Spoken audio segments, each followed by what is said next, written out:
हरियाणा इनेलो party के supremo Abhay Chautala जी ने मौजूदा सरकार के ऊपर ढेर सारे सवाल दाग दिए हैं। उनका कहना है कि इस पार्टी में किसी भी गरीब आदमी को न्याय नहीं मिलेगा। उनका स्पष्ट रूप से कहना था, बेटी मनीषा को अभी तक न्याय नहीं मिला। जो पुलिस प्रशासन है उन्होंने जो 13 तारीख को बेटी की बॉडी मिली थी तब कहा था कि बेटी की तेजधार हथियार के साथ गला रेत कर हत्या कर दी गई है। बेटी की बॉडी को भिवानी सिविल हॉस्पिटल में ले जाया गया और पोस्टमार्टम करवाया गया।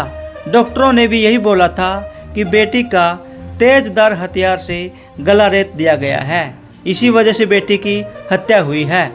उसके बाद उन्होंने कहा कि परिवार की असंतुष्टि होने की वजह से बेटी का रीपोस्टमार्टम रोहतक पीजीआई में करवाया गया। अभय चौटाला जी ने कहा कि बेटी मनीषा के बारे में पुलिस ने 13 तारीख को यही बोला था कि बेटी का तेजधार हथियार से गला रेत दिया गया है। उसके बाद पुलिस अपना बयान बदलती है।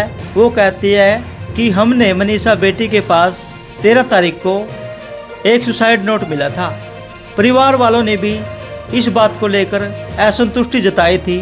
उन्होंने कहा कि पुलिस ने 13 तारीख को हमें ये नहीं बताया था कि बेटी के पास कोई सुसाइड नोट पड़ा है, लेकिन अचानक से ये सुसाइड नोट कहां से आ गया। अभय चौटाला जी ने कहा कि इस सरकार में जंगल राज है, किसी को भी न्याय नहीं मिलेगा। उन्होंने कहा कि एक मौजूदा चश्मदीद गवाह था जिन्होंने बेटी की बॉडी को शुरू में देखा था। उन्होंने यही बोला था कि बेटी की बॉडी वहीं पड़ी थी और उसका तेजधार हथियार के साथ गला रेत दिया गया था।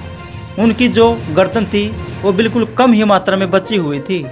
उन्होंने कहा था कि वहाँ पर कोई भी जानवर नहीं था। परिवार की अभी तक किसी भी बात को लेकर संतुष्टि नहीं हुई है।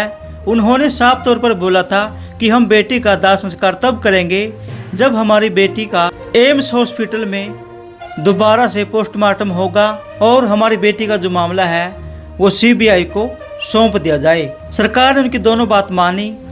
उसके बाद बेटी का हजारों लाखों लोगों की मौजूदगी में दाह संस्कार कर दिया गया। अब बेटी मनीषा का जो मामला है वो सीबीआई संभालेगी और दूध का दूध और पानी का पानी हो जाएगा।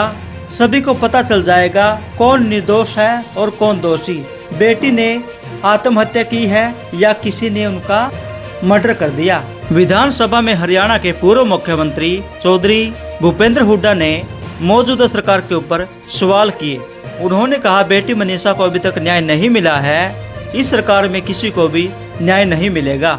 वहीं हरियाणा के प्रेजेंट के मुख्यमंत्री नायब सैनी ने भी उनके ऊपर सवाल खड़ा कर दिया। उन्होंने कहा आपकी सरकार यानी कि कांग्रेस सरकार में किसी की एफआईआर भी लॉन्च नहीं होती थी। अब देखते हैं दोस्तों, ये जो मनीषा का मामला है ये पक्ष विपक्ष में उलझ कर रह जाएगा या परिवार के जो सदस्य हैं उनको अपनी बेटी खोने का जो गम है उस गम की कोई भरपाई हो पाएगी।